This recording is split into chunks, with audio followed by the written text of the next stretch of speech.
Hurmatli Instagram kuzatuvchilarimiz, bugungi darsimizda yon va bel vitichkalarini aynan mana shu bo'yin qismidagi zborkalarga qanday ko'chirilishini darslik davomida ko'rsataman.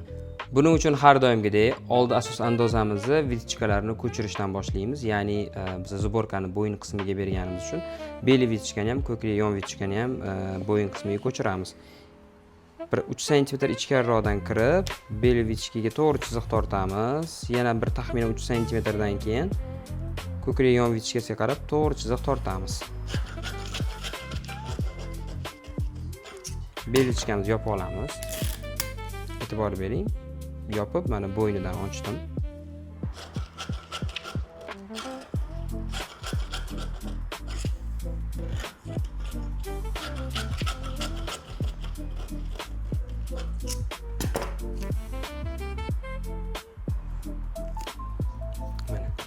Vitichkalarimizni tepaga ko'chirib oldik. Bularni zborkaga yig'iladi. Ana endi vitichkalarni ko'chirib olganimizdan keyin yon chokidan beldan tepaga 7 chiqib turib,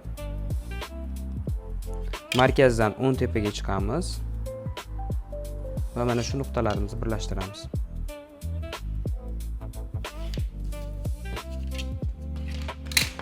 Mana shu joyiga qirqim berib olamiz.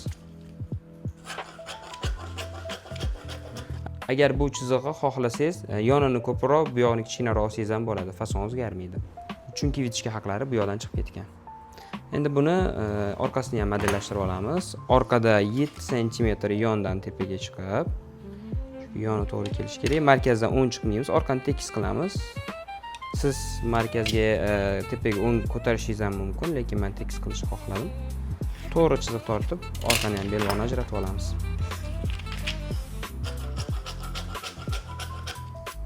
Shu bilan tayyor. Endi buni matoga joylashtirib bichib olamiz. Andoza bilan ishlashni zo'r tomonlari ko'pda. Matoni ekonom qilasiz, xohlagan joyingizga joylashtirib, yetkazib, nima deydi, juda ham qulayliklari ko'p. Xo'p, oldi asos andozamizni joylashtirdik. Oldi o'rtasidan chok haq tashlaymiz. O'rtada chok bo'ladi. Tepada xuddi shu holatda chok haq tashab, yelkadan ham chok haq tashlaymiz. Hamma joyidan kim necha santimetr chok haqqi tiksa, xuddi shuncha chok haqqi tashlaydi.